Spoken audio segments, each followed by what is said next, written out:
ही सिद्धिः यत्नवतः न वा नाशो नाशोल्लासो विहाय अस्मात् अहमस्य यथा सुखम।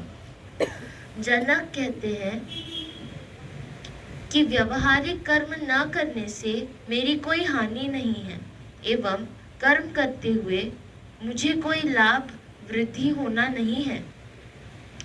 दोनों स्थिति में है, कर्म करने से उन्हें कोई लाभ नहीं और नहीं करने से कोई हानि नहीं। वो अपने साक्षी भाव में रहते हैं, क्योंकि अब उनके मन में न ग्रहण करने कुछ है और न त्याग करने के लिए कुछ है। इस वास्ते मैं कर्म व अकर्म दोनों का त्याग करके सुख पूर्वक अपने में स्थित हूँ, क्योंकि कर्म करना न करना सब देह इंद्रिय मन बुद्धि के कर्म हैं। ये परधर्म कहलाते हैं। प्रकृति के कर्म पर धर्म कहलाते हैं और मैं इनसे अलग अपने स्वधर्म में स्थित हूँ, साक्षी भाव आत्मभाव में स्थित हूँ। जनक जी कहते हैं कि मेरे जीवन में अब किसी प्रकार की अभिलाषा नहीं है, कोई पसंद की कोई चाह नहीं है। जहाँ जब जैसा मिला वहाँ वैसा स्वीकार करते चलता हूँ। क्या अच्छा क्या बुरा, क्या पुण्य क्या पाप, क्या लाभ क्या हानि, क्या अपना क्या पराया, यह सब भेद बुद्धि समाप्त हो चुकी है। मैं अब अपने आप में शांत हूँ। सोते रहने से मेरी कोई क्षति नहीं है। शीघ्र जाग जाने से मुझे कोई विशेष साम्राज्य मिल जाएगा, ऐसा कोई लोभ नहीं है। स्वभाव से जितना आवश्यक है उतना व्यवहार लाभ हानि की चिंता बिना किए हो जाता है और मैं तो केवल अपने साक्षी स्वरूप में निरंतर स्थित रहता हूँ। क्या कर रहे हैं वो? केवल अपने साक्षी भाव में ही बस दृढ़ और स्थित रहते हैं और प्रकृति के कार्यों में अब वो हस्तक्षेप नहीं करते। मन चंचल है कि शांत है, सुखी है कि दुखी है, कामी है कि क्रोधी है, उसको वो परिवर्तन भी नहीं, वो देखते रहते हैं कि किस प्रकार का मन बुद्धि इंद्रियां अपना काम कर रहे हैं।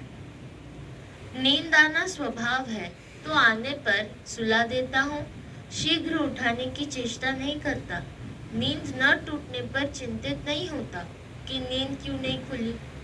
भूख लगने पर भोजन खिला देता हूँ, भूख क्यों नहीं लगती इसकी चिंता नहीं करता। अज्ञानी तो मात्र कर्म में जागता है, कर्ता भोक्ता भाव में ही जागता है, सदा देह भाव में ही जीता है। सुखादि रूपानियम भावेषु आलोक्य भूरिशः शुभाशुभे विहाय अस्मात्तहं आशे यथा सुखम। जनक जी कहते हैं कि मैं अनादि काल से अनेक योनियों में जाकर यह अनुभव कर चुका हूँ कि कोई ऐसी योनि नहीं जिसमें दुख न हो, कोई ऐसा देवता भी नहीं जिसके जीवन में सदा आनंद सुख बना रहता हो। इसलिए दुख सुख के हेतु शुभ अशुभ कर्मों को छोड़कर अपने आनंद स्वरूप आत्मा में स्थित हो गया हूँ। जनक जी कहते हैं मैं इस अनादि सृष्टि में अनंत बार सब योनियों में भटका, चींटी से ब्रह्मादिक देव योनियों में गया, लेकिन किसी योनि में पूर्ण सुख नहीं देखा, सबको दुखों में ग्रसित देखा। सब जीवों को मैंने देखा और मैं खुद भी सब योनियों में गया। ऐसी कोई योनि नहीं बची, ऐसा कोई भोग नहीं बचा, ऐसा कोई दुख नहीं बचा, ऐसा कोई पाप कर्म नहीं बचा जो मैंने न किया हो, न देखा हो, न भोगा हो। सबको मैंने दुखी दिखा, किसी को भी सुखी शांत नहीं देखा। सुख दुख दोनों अनित्य है, कोई स्थायी नहीं है।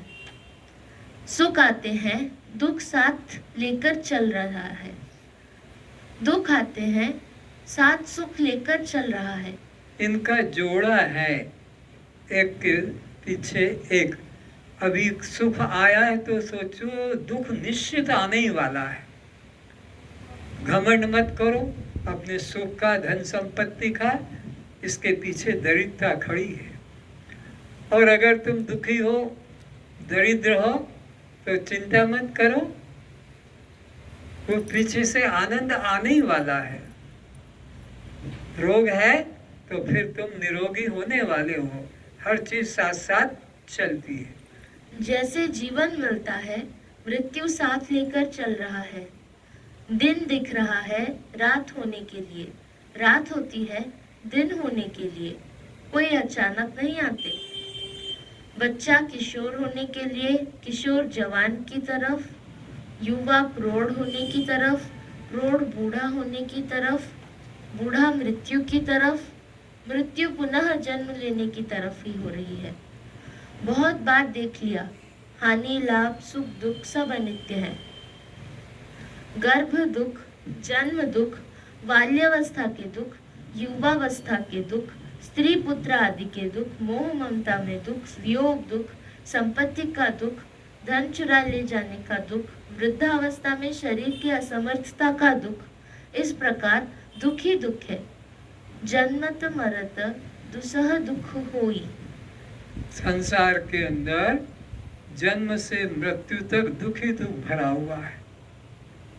संतान नहीं है तो दुख, पैदा करने का भी परिश्रम, फिर पालने का परिश्रम, फिर उसको शिक्षित करने का, बीच में मर गया तो भी फिर दुख, और शादी करके और अलग हो गया तो भी दुख, धन कमाने में भी परिश्रम, धन को फिर संभाल कर रखने में भी, चोर का डर, चोर चुरा ले गया तो भी दुखी, कोई गला दबा के ले गया, तो संसार में दुख ही दुख है। इसलिए भगवान कहते हैं अनित्यम असुखम लोकम इमं प्राप्य भजस्वाम।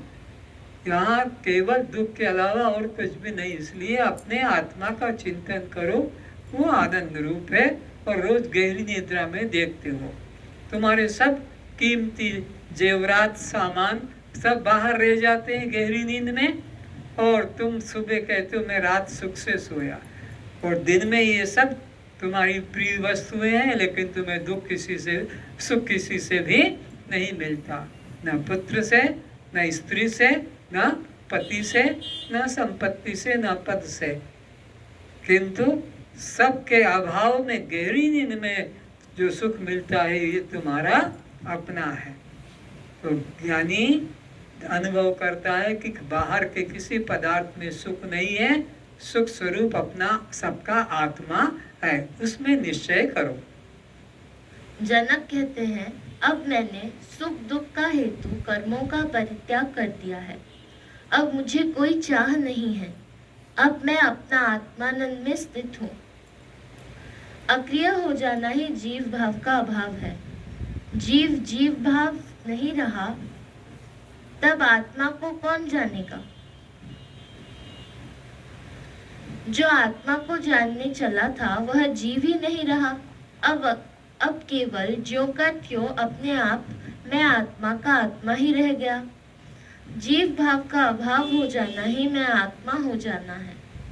तो तुम आत्मा हो गए, इसको कौन बताएगा क्या पहचान?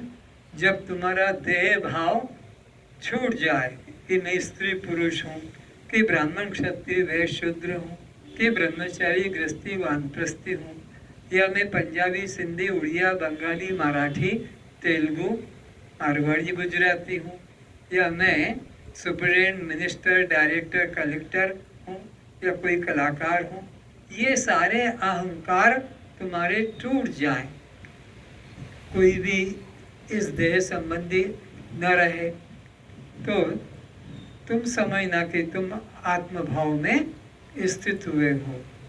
और फिर तुम्हारा जीव भाव भी निकल जाए, मैं पापी, मैं पुण्यात्मा, मैं कर्ता, मैं भोक्ता, मैं चोर, मैं दानी, मैं सुखी, मैं दुखी, मैं कामी क्रोधी, ये भाव भी तुम्हारे मन में न आए। जीव भाव भी गया, देह भाव भी गया और कर्ता भोक्ता भाव भी गया। तो जानना कि तुम आत्मनिष्ठ हुए हो, तब तुम्हारी आत्मनिष्ठा मानी जाएगी। और दुखी हो रहे हो, रो रहे हो, ये मेरा लड़का ऐसा हुआ तो पत्नी ऐसे हुई तो पति ऐसा हुआ तो मेरा यह दुकान ऐसा बंद हो गई, मेरा ये रोग हो गया, इन्हीं की चर्चा जब भी कोई मिलता है दो आदमी तो तुम क्या चर्चा करते हो? बस यही, तुम्हारा रोग, तुम्हारा धंधा, तुम्हारा परिवार गृहस्थी कैसी है। भोजन मैथुन की कथा करत लुगाई लोग।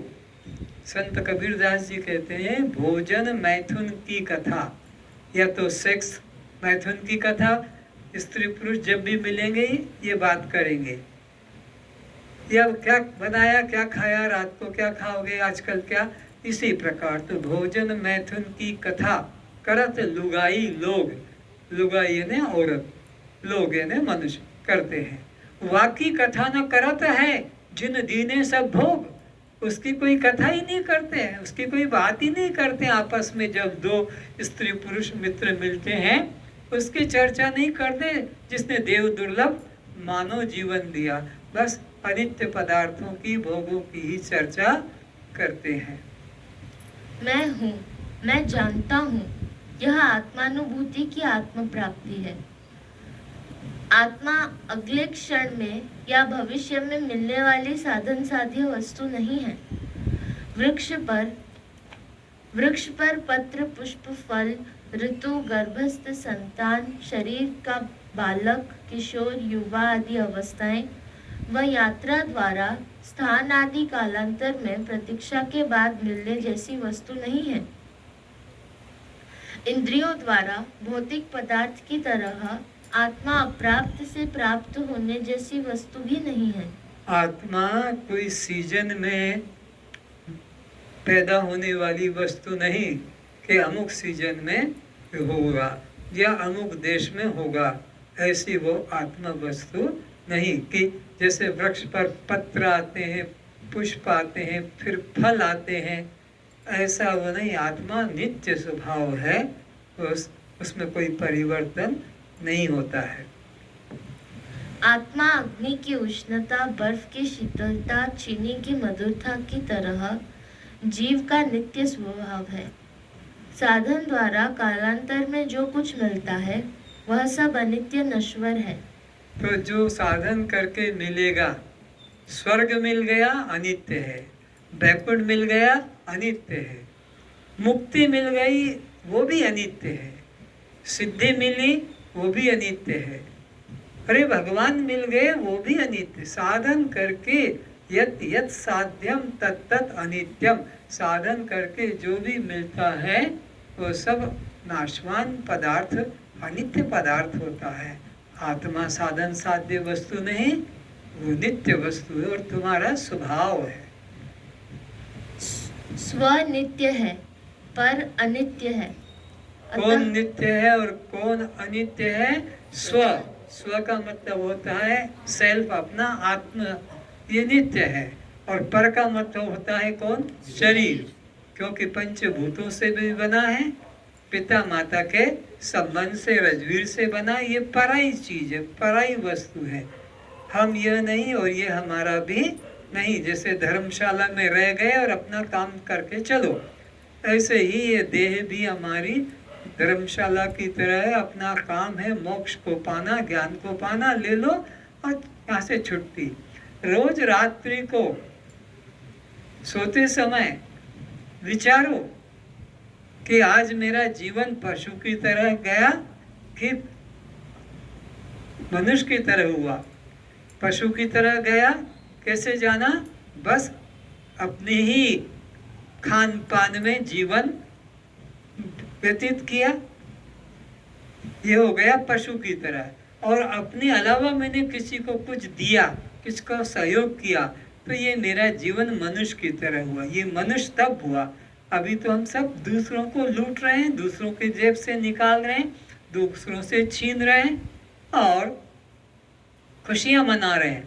आज इसके पास अभी फोन आया कटक से एक सत्संगी का, खुशी की बात। क्या खुशी की बात? कि मेरा प्रमोशन हो गया। तो मैंने कहा कि तुम ये जितना घर बैठे तनख्वाह ड्रा कर रहे हो, मैं देख रहा हूँ उसको 8-10 साल से, बस वो अपना जाके ज्वाइन कर लेता है और वापस चला आता है, ड्यूटी नहीं दे रहा है, तनख्वाह ले रहा है और खा रहा है आराम से। तो मैंने कहा ये सब तुम्हारे अंग अंग से निकलेगा, क्योंकि ये तुम खा रहे हो 10 साल से तनख्वाह लेके और प्रमोशन हो रहा है उसकी खुशी मना रहे हो। इन पैसों को अगर अपने शरीर पर लगाओगे तो ये तुम्हारे रोम रोम से निकलेगा, क्योंकि गरीबों की आहें हैं उसके अंदर। इसलिए इन रुपयों पैसों को तुम गरीबों को बांटो, जो इस प्रकार भी हो सके मदद करो। तुम अपने शरीर के लिए इसमें से एक पैसा भी मत लो, क्योंकि तुम मेहनत नहीं कर रहे हो, केवल बैठ के साइन करके आ जाते हो अपना और पैसा मिल रहा है। तो इस दूसरे के धन पर दृष्टि नहीं रखना चाहिए। जो अपनी मेहनत से मिल रहा है उसमें भी जितना जरूरी है उतना उपयोग लेकर खर्च करो, उसे संग्रह भी मत करो, नहीं तो दूसरों को तुम भूखे मारोगे। तुम 4 रोटी की जगह 5 रोटी खा रहे हो तो 1 रोटी छोड़ दो तो किसी का पेट भर जाएगा, और नहीं तो वो भूखा मरेगा और तुम बीमार पड़ोगे 5 खाकर। तो जितना जरूरी है जीवन निर्वाह के लिए उतना धन संग्रह करके रखो, बाकी का बांटते चलो, नहीं तो तुम परमात्मा के राज्य में चोर कहलाओगे, क्योंकि ये सारी संपत्ति तो परमात्मा की है। तुम तो कुछ लाए नहीं थे और कुछ लेके भी नहीं जाते हो, सब यहाँ का यही, तुम्हारी गाड़ी, तुम्हारा मकान, तुम्हारा खेती, तुम्हारी फैक्ट्री, तुम्हारा सब धन यहाँ का यही रह जाएगा। तुमको तो नंगा जाना होगा। ये कपड़े जो पहने हैं ये भी उतार लिए जाएंगे, अलंकार भी निकाल लिए जाएंगे, फिर क्यों इन धन के लिए इतना समय बर्बाद कर रहे हो। इसलिए जितना उपयोगी है उतना रखो, बाकी बांटते चलो, ताकि आगे का तुम्हारा भविष्य सुंदर बनेगा। किसान अच्छा अच्छा बोता है तो फसल अच्छी काटता है, अपने पेट में टूटा फूटा अन्न खाकर पकाकर काम चला लेता है, पर खेत में बोने के लिए अच्छा बीज रखता है। तो तुम भी इसी प्रकार दूसरों की मदद करो, तन से, मन से, धन से, अपने के लिए, अपने ही लिए न बल्कि अपने परिवार से किसी अन्य को भी मदद करो। अपने परिवार को तो ये कुत्ते बिल्ली भी पेट भरते हैं परिवार का, हम भी वही काम कर रहे हैं। मेरा बेटा, मेरा बेटी, मेरा पोता, मेरी पोती, अब इनको मकान दे देंगे, अब इनके लिए हमने ये गाड़ी खरीद दी है, बस इन्हीं में मरोगे। ये तुम्हारे को अपने घर का फिर कुत्ता बनाएंगे, इनके घर के फिर तुम कुत्ता बनोगे, फिर इनके घर के तुम बैल गाय बनोगे, इनके घर के तुम नौकर बनोगे। आज जिसको तुमने इस प्रकार से सहायता की है, अगले जन्म में वो आकर तुम्हारे घर में ही होगा। इसलिए मोह ममता से दूर रहो और अपने धन को पात्र देखकर खर्च करो कि ये इसको पाने योग्य है। अरे इनकी नौकरी है, इनका पैसा, इनको पेंशन मिल रही, फिर इन्हीं को क्यों दूं मैं।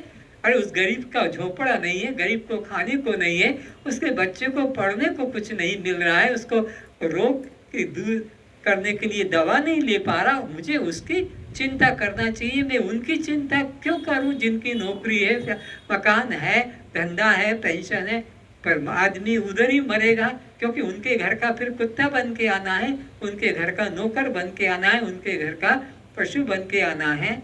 इस प्रकार तुम्हारा जहाँ जहाँ जिसमें आसक्ति है, गीता के 8वें अध्याय के 6ठे श्लोक में भगवान ने कहा, यम यम स्मरण भावे तज्जन्ते कलियोरम तम तमे कौन्ते तदा तद्भाव भाविता। हे अर्जुन, जो व्यक्ति जिस जीवन भर जिसका चिंतन करता है, मोह करता है, मरते समय उसी की याद आएगी और फिर ये उसी योनि में, उसी घर में कुत्ता बिल्ली पशु बनकर जन्म लेगा, क्योंकि उसकी आसक्ति है ना, इसीलिए उसको वहाँ ले जाएगी।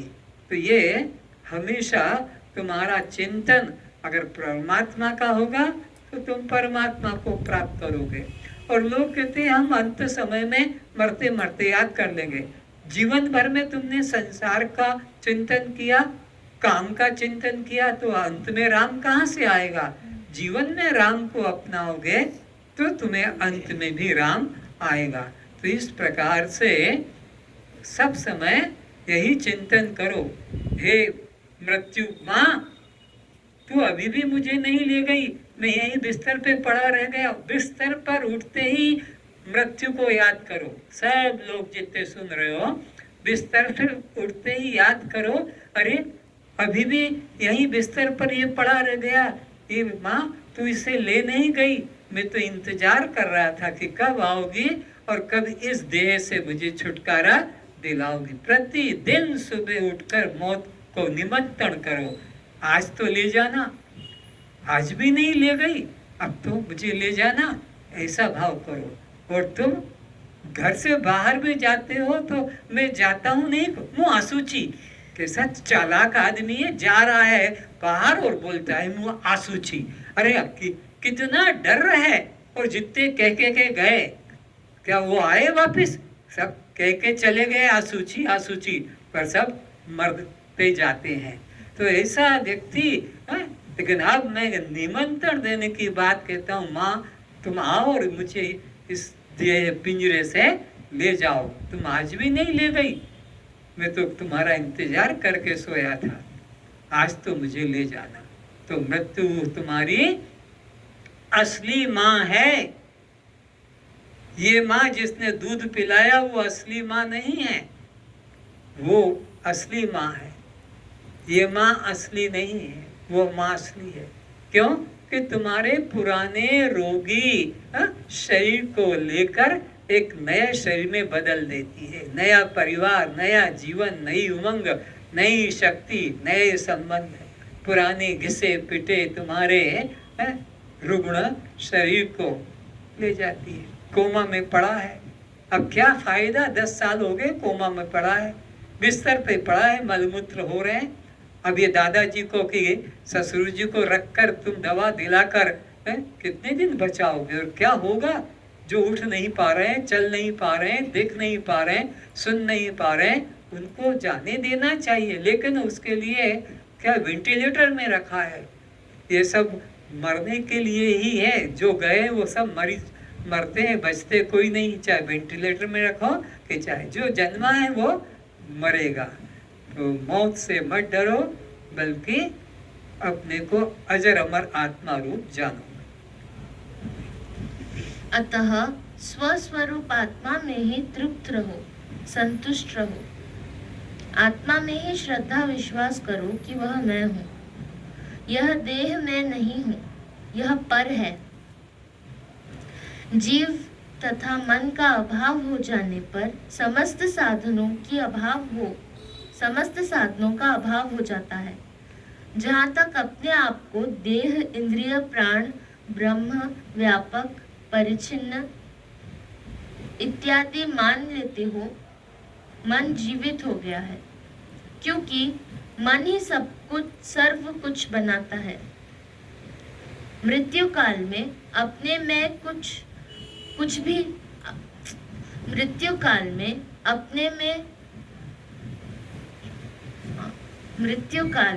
अपने मैं को कुछ भी न मानकर, मैं का मैं ही जानकर, इस धारणा में स्थित होकर जो जीव प्राण त्याग करता है, वह अनंत जन्मों के संचित कर्मों के बंधन को काट कर आवागमन के चक्र से सदा के लिए मुक्त हो जाता है। तो सावधानी रखना है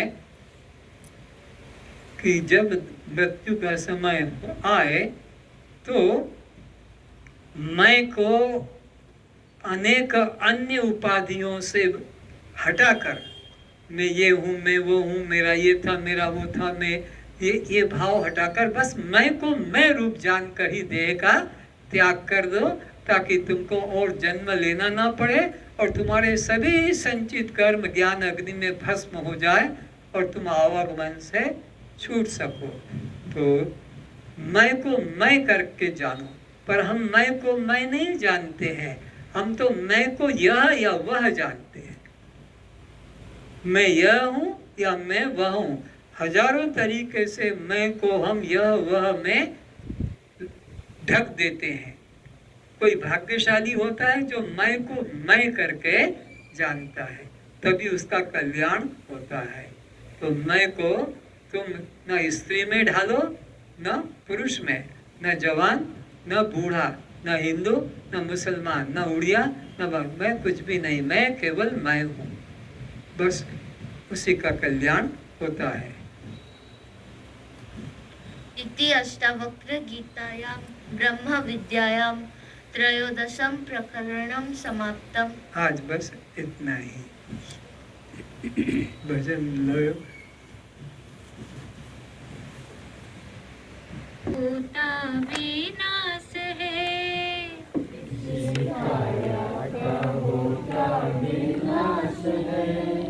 इस काया का होता विनाश है,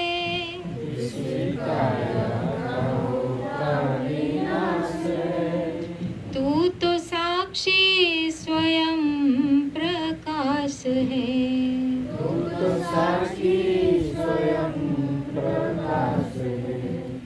पंचभूतों का तन विस्तारा,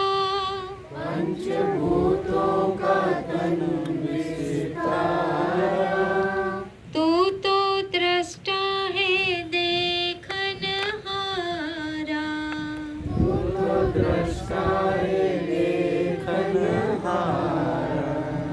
पंचभूतों का तन विस्तारा,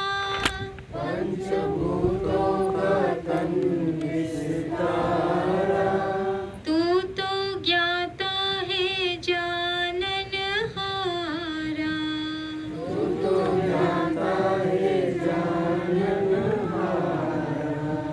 तेरा कण कण में रहता निवास है,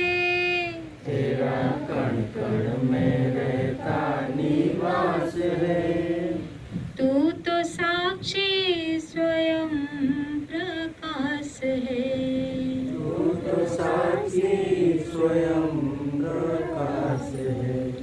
जैसे गहनों में सोना ही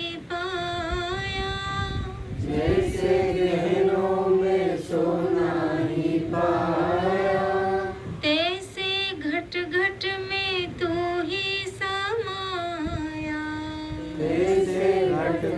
में तू ही समाया, जैसे गागर में मिट्टी ही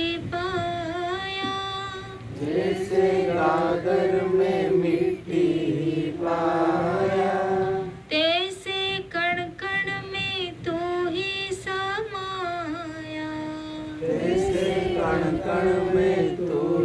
समाया, जग तेरा ही लीला विलास है,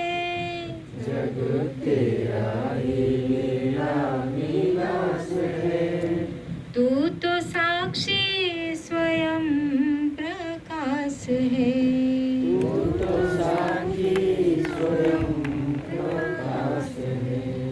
जाग जल्दी ये सपने की माया,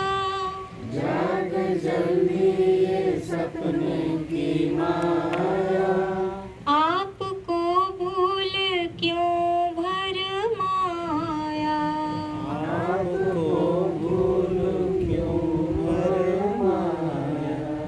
जाग जल्दी ये सपने की माया,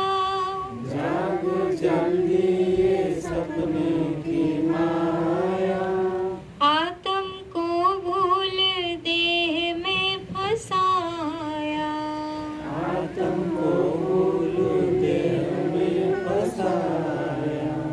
स्वामी हो के बना क्यों दास रे,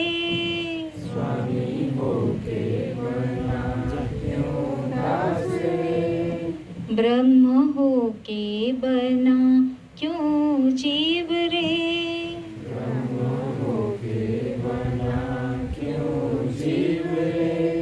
मुक्त हो के बना क्यों बद्ध रे,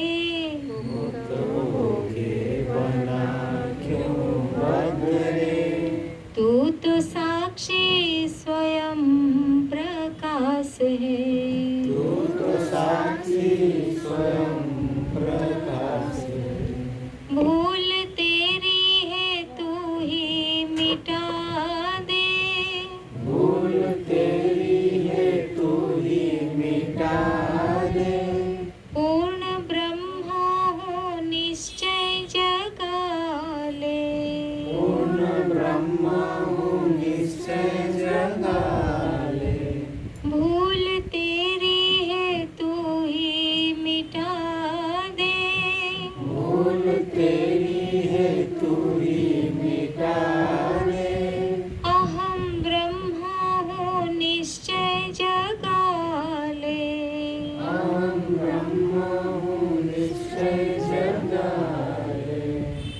मिटे जन्म मरण की त्रास है, मिटे जन्म मरण की त्रास है। तू तो साक्षी स्वयं प्रकाश है, तू तो साक्षी स्वयं प्रकाश है। इस काया का होता विनाश है, इस काया का होता विनाश है। तू तो साक्षी स्वयं प्रकाश है, तू तो साक्षी स्वयं प्रकाश है। जब आएगा निमंत्रण जाने का, जब जाएंगे यहाँ से, जब जाएंगे यहाँ से, कुछ भी ना साथ होगा, कुछ भी न साथ होगा। कुछ भी ना पास होगा, कुछ भी न पास होगा। दो गज का एक कपड़ा, दो गज का एक कपड़ा, अपना लिबास होगा, अपना लिबास होगा। जब जाएंगे यहाँ से, जब जाएंगे यहाँ से, जब आएगा निमंत्रण, जब आएगा निमंत्रण, रुक पाएंगे ना एक क्षण, रुक पाएंगे न एक क्षण।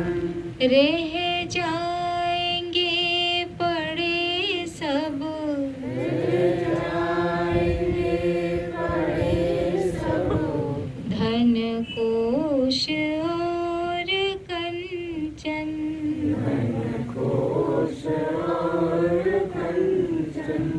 जब आएगा निमंत्रण, जब आएगा निमंत्रण, रुक पाएंगे ना एक क्षण, रुक पाएंगे न एक क्षण। रह जाएंगे खड़े सब, जाएंगे खड़े सब, पति पत्नी और स्वजन, पति पत्नी और स्वजन।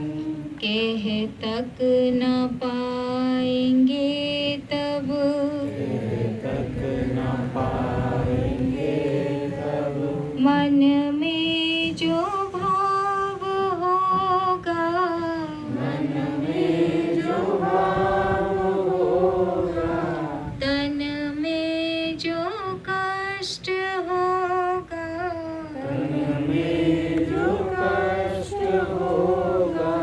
दो गज का एक कपड़ा, दो गज का एक कपड़ा, अपना लिबास होगा, अपना लिबास होगा।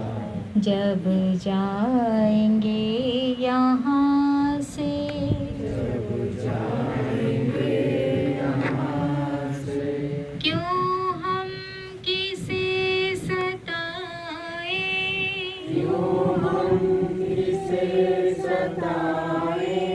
क्यों हम किसे रुलाए, क्यों हम किसे रुलाए। क्यों लूट धन किसी का, धन किसी का, अपना महल सजाए, अपना महल सजाए। जब जानते हैं अंतिम, जब जानते हैं अंतिम, किम मरघट में वास होगा, मरघट में वास होगा, अग्नि में जलना होगा, अग्नि में जलना होगा, 2 गज का एक कपड़ा, 2 गज का एक कपड़ा, वह भी ना साथ होगा, वह भी ना साथ होगा, जब जाएंगे यहाँ से, जब जाएंगे यहाँ से, कुछ भी नहीं है तेरा,